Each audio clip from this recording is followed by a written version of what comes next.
Mesdames et messieurs, bonsoir. 19h dans les studios de ESAI FM. Tout de suite, les titres. Après l'obtention de leur premier diplôme universitaire, comment certains étudiants choisissent-ils leur filière au niveau des universités? Vous les suivrez dans cette édition.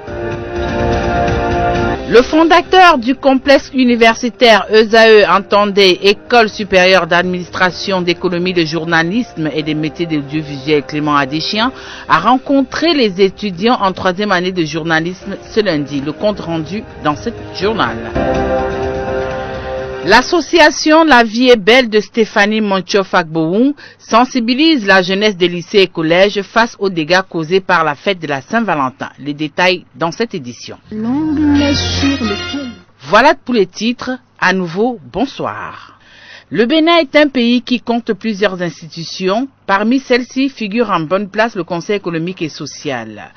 Comme bien d'autres institutions, cette institution est reconnue par la Constitution de notre pays. Au niveau du Bénin, le Conseil économique et social joue un rôle aussi important que les autres, même si son avis au sujet de certaines décisions étatiques n'est que consultatif. Claude Balogun, conseiller au Conseil économique et social, parle ici de l'importance de cette institution. L'importance du Conseil économique et social. Si nous restons à Cotonou, tout simplement, nous allons mal interpréter l'importance de cette structure. Les maires à l'intérieur, les élus locaux à l'intérieur nous voient régulièrement. Mais malheureusement, le Conseil économique et social ne peut que donner des conseils. Le chef de l'État n'a pas une obligation d'exécuter ces conseils-là. Mais vous devez savoir que le Conseil économique et social est une institution comme les autres institutions de la République prévues dans la Constitution. Donc ce n'est pas une structure créée par un décret ici. C'est dans la Constitution de la République. Donc c'est d'abord ça. Mais ceux qui ont légiféré savaient quand même que dans une maison, il peut y avoir des crises. Aucune autre institution ne peut connaître et faire la médiation dans les crises. Je ne parle pas du médiateur de la République, qui n'est pas une institution constitutionnelle. Donc les autres institutions viennent juger, ou exécutent, ou légifèrent, mais ne font pas de la médiation. Dans quelle maison il n'y a pas quelqu'un qui au moins intervient pour dire ne faites pas ça? Donc, le Conseil économique et social est la seule institution, lorsque ça va commencer à brûler, pourra réunir toutes les autres institutions pour dire on va parler. Justement parce que ça ne doit pas commencer par brûler avant qu'on intervienne tout le temps. Même si les différentes actions du Conseil économique et social sont très peu connues du public, le conseiller Claude Balogun explique que le CES joue un rôle de sapeur-pompier. Il énumère ici quelques actions sous-marines menées par le Conseil économique et social. Claude Balogun. Les élections passées, nous étions la présence du Conseil économique et social n'aurait pas pu le faire. Quand on savait qu'il y a une date butoir et que la structure de gestion des élections était bloquée et que le chef de l'État à l'époque qui avait un problème et que le Conseil économique et social avait réuni toutes les parties et avait fait la médiation pour qu'on trouve une date intermédiaire, plein de choses qu'on a pu régler, la crise des étudiants. Entre le président Yahi Boni et les étudiants à l'époque, c'est le CS qui a réglé ça. Entre les syndicats et le gouvernement, c'est le CS qui avait réglé ça. Entre chambres de commerce, c'est le CS qui avait réglé ça. Mais malheureusement, on ne pouvait pas venir dehors pour dire nous avons réglé ci, nous avons réglé ça. Même le marché d'Antokba qui a brûlé, c'est nous qui avions coordonné la réflexion, tout ça là. Donc il y avait plein de choses qu'on arrive à faire, qu'on prévient, des conseils qu'on donne. Des conseils sont acceptés et d'autres ne sont pas acceptés. Dans les titres, Clément Adéchian attache du prix à une formation de qualité dans son école. Le fondateur des AE a rencontré dans la matinée de ce lundi les étudiants en journalisme de la troisième année. Il s'est enquéri de l'évolution des travaux pratiques de presse écrite, de télé et de radio. Tout semble aller bien malgré quelques dysfonctionnements. L'arrivée de la radio a bouleversé un peu le cours normal des travaux pratiques, a-t-il fait remarquer. Le patron des AE, dans une approche pédagogique, a encouragé ses étudiants aux travaux pratiques. Il entend proposer une nouvelle programmation des activités pour les travaux pratiques plus bénéfiques à ses futurs journalistes. Des travaux pratiques qui doivent se poursuivre jusqu'en début mai. Date de départ en stage. Clément Adéchian s'est également réjoui de l'installation de la radio ESAE, une réjouissance visiblement partagée par les journalistes. Il entend, selon ses propos, faire de la radio une grande radio véritablement numérique qui soit écoutée partout dans le monde, à l'instar de RFI. Mais déjà, cette radio est de plus en plus, est plus pour mon école, s'est-il vanté. Le fondateur, pour finir, a répondu aux quelques interrogations de ses poulains avant de les inviter pour finir à plus de courage et de détermination. C'était un compte rendu de Modeste Adani et de Antonia Doussa. Chaque année, de nombreux étudiants s'engagent dans les formations universitaires après l'obtention du premier diplôme universitaire conféré à la suite du baccalauréat. À cet effet, la plupart de ces jeunes bacheliers choisissent leur filière. Est-ce par passion ou par ambition? Une équipe de la rédaction s'est rapprochée de certains étudiants rencontrés pour en savoir un peu plus. Écoutons-les, c'est au micro-trottoir réalisé par Chimène Guéguézo. Ma spécialité, c'est l'infographie. Bon, j'ai choisi l'infographie parce que depuis tout petit, j'ai toujours été attiré par les animations, que ce soit les bandes dessinées, que ce soit les effets spéciaux que je vois souvent dans les films. Donc je me suis toujours demandé mais comment ça se fait. Alors ma curiosité m'a poussé à faire certaines recherches personnelles. C'est ce qui a fait que j'ai décidé de plonger dans cette filière à ESAE. Je suis en première année de l'administration des finances. Normalement, c'est pour faire l'impôt, pour pouvoir travailler dans les administrations de l'impôt. Je fais la première année à ESAE en administration générale parce que j'aime la diplomatie. En fait, ça découle du métier que je fais. Donc, à cause de ça, j'ai choisi l'administration générale. Je suis étudiante en première année de journalisme à ESAE. D'abord, je veux dire, c'est tout premièrement une passion pour moi de devenir journaliste. Mais après ça, être journaliste, c'est être informé d'abord et informer les autres. C'est ça. Si j'ai choisi le journalisme, c'est connaître à peu près les nouvelles, les informations, le partager avec les gens, informer ceux qui sont sous-informés et les aider à comprendre les réalités de la vie et du monde. Je suis en deuxième année administration territoriale et locale. Je suis en AGT parce que avant que je n'aie le bac, j'avais l'ambition de devenir un préfet. C'est mon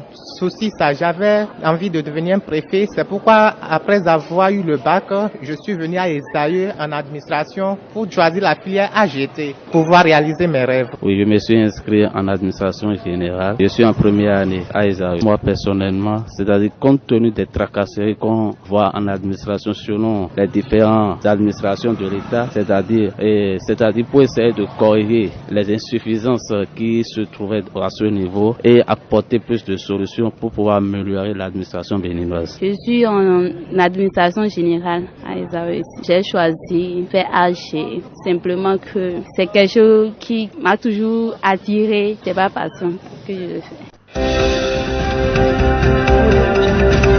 Le mouvement de grève se poursuit dans le secteur justice et pour cause, les greffiers n'ont toujours pas eu satisfaction à leurs revendications. Ces derniers exigent à travers leur syndicat l'injustice créée par l'autorité. Les greffiers exigent tout simplement l'abrogation pure et simple du décret du 4 août 2017 et de l'arrêté du 11 septembre 2017 concernant la reprise des nominations des greffiers en chef conformément au texte en vigueur. Restons toujours dans les mouvements de grève pour signaler que le chef de l'État, le président Patrice Talon, rencontre les responsables des différentes confédérations et syndicales ce mardi 6 février. L'objectif de cette rencontre est de mettre fin à la crise sociale qui secoue le Bénin depuis quelques semaines. La principale décision, objet du mécontentement des acteurs sociaux, à savoir le retrait par les lois votées au Parlement du droit de grève, a été annulé par la Cour constitutionnelle. Il reviendra donc au chef de l'État de jouir de ses talents de négociateur pour pouvoir désamorcer la crise. Autre élément dans ce journal, et je vous le disais en titre, la puberté précoce favorise l'expérience sexuelle. Et cette même puberté précoce rend les jeunes filles expérimentées et elles s'adonnent rapidement à la chose sexuelle. Et la conséquence de cette situation est le phénomène de grossesse précoce. Pour ces jeunes, tous sexes confondus, la Saint-Valentin est souvent le moment où bon nombre parmi eux se livrent à l'acte sexuel. Face à cela, les conséquences sont désastreuses. Pour éviter que les jeunes adolescents de nos lycées et collèges ne sombrent très tôt dans cette besogne, la présidente de l'association La Vie est Belle, Stéphanie Moncho Fagbou, entame une tournée de sensibilisation au niveau de certains établissements scolaires de notre pays. Elle parle ici de l'angle qui sera abordé. L'angle sur lequel je vais peut-être dire que nous allons jouer, c'est notamment le nombre alarmant de grossesses dans nos collèges et lycées. On va se baser sur ces chiffres-là pour parler d'abord des causes, des conséquences et des approches de solutions. Parce que ça peut s'éviter. Et c'est à cela que nous allons nous atteler lors de cette édition-ci. Nous allons débuter le mercredi au lieu du jeudi parce que nous avons été appelés entre-temps par un collège à Savet pour venir intervenir parce que les dégâts là-bas sont vraiment colossaux. Il faille que nous allons là-bas pour causer avec nos jeunes frères et sœurs et discuter également de ces dégâts que cause la Saint-Valentin en milieu scolaire, tout en se basant sur une histoire vraie, mon histoire, ce que j'ai vécu, mon témoignage de vie. Se basant très souvent sur les faits qu'elles sont plus précoces et plus expérimentées que les jeunes garçons, nombreuses sont les adolescentes là qui jouent avec leur sexualité et ceci au détriment de leur avenir. Mais qu'est-ce qui peut justifier cela? Élément de réponse avec la présidente de l'association La Vie est Belle. C'est peut-être par preuve de naïveté, parce que si vous ne savez pas, vous allez jouer, vous allez prendre le sexe comme un jeu, un jouet, et faites ce que vous voulez avec. Quand vous ne connaissez pas les responsabilités qui sont liées au sexe, vous allez jouer avec. Donc il faut toujours discuter avec ces jeunes gens, il faut leur montrer les dégâts que ça peut poser. J'ai eu un vécu dont je me sers en fait. Tout est basé sur ce témoignage pour pouvoir toucher la sensibilité des élèves parce que chaque collège qu'on a fait quand on raconte l'histoire, je peux vous dire qu'on a pu récupérer beaucoup d'élèves parce qu'ils ont vu. Ils ont touché. On ne va pas raconter l'histoire de quelqu'un. Ce qu'elle a vécu, on peut l'éviter. Et même si ça nous arrivait, on peut s'en sortir. Il ne faut pas la rendre comme une fatalité. Des jeunes gens, aujourd'hui, qui sont enceintes et qui sont dans ces collèges-là, qu'est-ce qu'on va en faire? Il faudrait aussi réfléchir à cela. Il faudrait surtout pas qu'elles abandonnent leurs études, parce que le mal est là. Elles ne peuvent pas abandonner leurs études, parce que si elles abandonnent leurs études, ça fait un manque à gagner pour la société. Concernant l'édition de cette année, Stéphanie Moncho-Fagbou envisage de faire une sensibilisation axée sur les conséquences de l'acte sexuel chez les apprenants avec comme message Stéphanie Fagbou. Le message, c'est que cela peut s'éviter. C'est de leur montrer que c'est possible d'éviter les grossesses en milieu scolaire. C'est possible de préserver sa sexualité. C'est possible de mieux gérer sa sexualité. Donc c'est sur ces aspects-là que nous allons beaucoup insister. C'est bon de les accuser, c'est bon de leur jeter de la pierre, mais s'ils n'ont pas la matière pour pouvoir éviter ces grossesses-là, on aura toujours des chiffres à la main, année par année, mois par mois. Il faut que les élèves aient les outils nécessaires pour pouvoir éviter ces grossesses-là. Donc c'est sur ça que nous allons beaucoup jouer lors de cette causerie-ci. Qu'est-ce que vous attendez de la marraine? La marraine, c'est quand même Maître Marie-Lise Bédot, on la connaît pour son franc-parler. C'est justement pour ce franc-parler qu'on l'a choisi. Pour parler à ces enfants-là, pour toucher à leur sensibilité, il faut être très ouvert. Il faut vraiment être très ouvert. Toucher les points qu'il faut. Vous savez, c'est une dame qui a l'habitude d'aller vraiment vers les élèves et de parler beaucoup. Et elle a dit, je les écoute beaucoup. Donc, elle connaît un peu leurs problèmes. Elle sait de quoi souffrent ces élèves-là. Donc, la personne la mieux placée pour parler solutions, nous nous sommes dit, c'est Maître Marie-Lise Bédot. C'est pour cela qu'elle nous suit cette année-ci. Et c'est ce qu'elle va nous apporter, surtout. C'est pour cela qu'on l'a choisie. La mairie de Porto-Novo a nouveau pointé du doigt par une affaire d'actes de naissance falsifiés. À cet effet, une enquête judiciaire est en cours et plusieurs agents de l'administration municipale risquent leur liberté. C'est le commissariat central de la ville de Porto-Novo qui dirige la procédure. D'ici quelques jours, les uns et les autres seront informés de leur degré d'implication dans ce dossier. Toujours du côté de Porto-Novo, Dieu n'est pas là-bas. C'est le nom du roman du journaliste écrivain Abalo Medagbe. Le lancement de cet ouvrage littéraire a eu lieu le samedi dernier à Porto-Novo, avec un volume de 216 pages. Ce roman est subdivisé en 13 chapitres. Contrairement à ce que pourrait croire le public, le roman Dieu n'est pas là-bas n'est pas une œuvre évangéliste, mais plutôt un livre qui promeut le dialogue interreligieux à travers l'amour et la paix. Revenons du côté de Cotonou pour dire que la 3e édition du Benin Fashion Week a connu son épilogue samedi dernier. C'était dans la salle Vivo du Benin Marina Hotel de Cotonou. Au cours de la soirée, plusieurs distinctions ont été faites. Parmi ces derniers, John Médard Sédacon, directeur de l'association des créateurs de mode du Bénin. Au nom de l'agence et au nom de l'association des créateurs, je me permets de parler avec nos petites ouvrières. Et au nom de l'association des agences et promoteurs de mode du Bénin, je te dis félicitations et merci. Je le dédie à toute l'association, c'est la confiance, c'est dans l'union et dans l'unité, on fait les grands choses. Merci beaucoup. Agrémenté par plusieurs programmations, le Festival international Bénin Fashion Week 2018 a ouvert ses portes par le biais de son concours Jeunes Talents. Un concours qui a mis en compétition plusieurs jeunes pétris d'ingéniosité et du savoir-faire dans plusieurs secteurs de mode. Nous allons passer à la catégorie stylisme. Le deuxième de la catégorie stylisme, c'est Naldo. Premier de la catégorie stylisme, c'est Calista. Alors, la catégorie des mannequins. Mannequin homme. Le deuxième, c'est Roland. Et le premier de la catégorie mannequin homme, c'est Karel. Quelques participants donnent ici leurs impressions. En des accessoires de paille, sacs à dos. Ça va nous permettre de plus montrer nos articles et valoriser notre marque et surtout le tissu africain. Le moteur de la marque aussi, qui fait les streetwear, la vie de jeunes, en bague, la tissu africain. J'ai été très ravi de participer à cet événement. On a eu beaucoup de ventes et de stand était bien animé, la fête était vraiment belle. Les regards sont désormais tournés vers l'année prochaine pour la 4e édition. C'était un reportage de Sabine Kipad. 19h17 dans les locaux de Ezaya FM, c'est l'heure de la page Afrique. La page Afrique.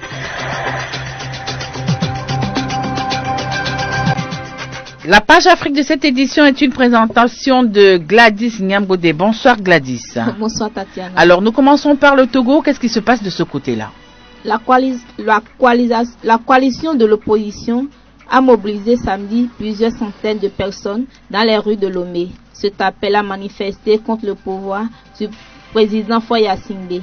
L'opposition demande entre autres le départ de Foya Singbe et le retour à la Constitution de 1992 à travers ces manifestations. Des manifestations qu'elles organisent depuis samedi 2017. C'est notre droit de manifester. Si nous voulons manifester, nous le ferons, a déclaré Jean-Pierre Fabre, chef de file de l'opposition. Un meeting s'est tenu après la marche des manifestants qui ont sillonné les autres de la capitale. Par ailleurs, les femmes de l'Union pour la République unie, la partie du pouvoir, ont organisé une prière pour la paix dans le pays. Une dialogue politique est annoncé pour le 15 février prochain pour des médiations guinéennes et ghanéennes pour sortir le pays de la crise. Allons du côté du Burkina Faso, qu'est-ce qu'on peut retenir de ce côté-là? L'attaque perpétrée près de la frontière avec le Mali visait des policiers en patrouille. Selon des responsables de la sécurité, un assaillant a été abattu au cours des échanges de tirs durant cette mission de sécurisation. Le groupement des forces antiterroristes burkinabé a été déployé pour appuyer la police dans le ratissage de la zone. Du côté de la Guinée-Conakry, hier, les Guinéens étaient aux urnes. Le vote de ce dimanche va permettre aux Guinéens de désigner des conseils municipaux des 342 communes guinéennes. Les conseillers municipaux qui seront chargés de désigner les prochaines exécutions locaux. Ces dernières élections locales remontent à 2005 sous la présidence du général Lansana Conté. Le scrutin a été reporté à plusieurs reprises par le président Alpha Condé qui évoquait des raisons financières. Du côté du Mali, qu'est-ce qui se passe là-bas? La région de Gao, précisément Tatalaye, dans le nord Mali, a été théâtre d'attaques vendredi et samedi dernier. Les assaillants présumés djihadistes ont abattu 4 civils. Ils ont également pris des otages. Selon la police, un élu local cité par l'AFP, un homme indéterminé de combattants ont été tués pendant l'assaut. La tension reste encore vive dans le secteur de Tatalaye. Le dimanche matin, des coups de feu ont été entendus. Face à la situation, les autorités maliennes ont décidé d'interdire cette semaine la circulation des motos et pick-up dans plusieurs localités du centre et du nord du pays. Les convois humanitaires ont tout autre convoi spécifique doit requérir l'autorisation du commandement militaire du secteur pour bénéficier d'une escorte. Terminons par l'Italie où il y a eu une fusillade. 5 blessés, 4 morts, dont une femme. C'est le bilan d'une fusillade attribuée à une jeune sympathisante d'extrême droite italienne. Les 5 blessés sont des migrants d'origine africaine, notamment malienne, nigériane et ghanéenne. Selon la police, l'auteur de la fusillade, Luca Traini, a réclamé, je cite, une Italie pour des Italiens. Le ministre italien de la Sécurité, Marco Minniti, a vivement condamné l'incident de Marcetta, qu'il a qualifié d'une évidente haine raciale. Merci beaucoup Gladys. À présent, la page sport. Le sport. Tout le sport. C'est sur la voie de l'excellence. Bonsoir Aziz. Bonsoir Tatiana. Alors nous commençons cette page sportive par le tournoi de pétanque à Savalou. La fondation Conrad Baguidi a organisé le samedi dernier un tournoi de pétanque à Savalou. Objectif, découvrir des talents pour renforcer l'équipe nationale de pétanque. À l'affiche de la compétition, 18 triplettes venus des arrondissements de Logozoré, de Mokpa et de Savalou Centre. À l'issue des rencontres, l'équipe savaloise a remporté le trophée en plus d'une enveloppe financière en battant Logozoré 32-24. À travers une historique de la pétanque, Conrad Baguidi invite les pétanqueurs de Savalou à se donner à fond. Conrad Baguidi au micro de Gilbert Dagan. La pétanque, c'est un sport qui a à peine un siècle, un peu plus. C'est 1907-1908. C'est un sport français à la base. Je sais pourquoi je dis ça. Je vais revenir là-dessus. Et ça a été créé à La Ciotat. Et donc, certains qui connaissent très bien la France savent où c'est. C'est à côté de Marseille, dans le sud. Et c'est un dérivé d'un jeu qui est plus vieux, qu'on jouait autrement. Avant, on prenait la boule et on courait sur 15 à 20 mètres avant de lancer, comme au javelot. Et il y avait un monsieur, je pense, qui allait souvent dans un bar. Et un jour, entre deux apéros, il a commencé à s'amuser et il a commencé à inventer les règles. C'est pour ça, c'est 1907-1908. Au bout d'un an, il a fini par finaliser les règles de la pétanque.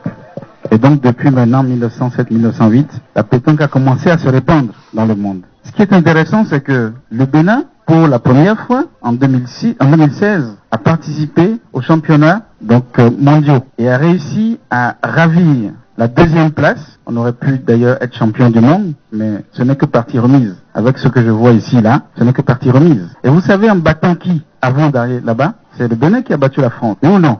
Hein? C'est le Bénin qui a battu la France. Et on va continuer ainsi à battre la France et on va battre Madagascar également. Parce que c'est cette année notre chance. Vous devez applaudir pour vous-même.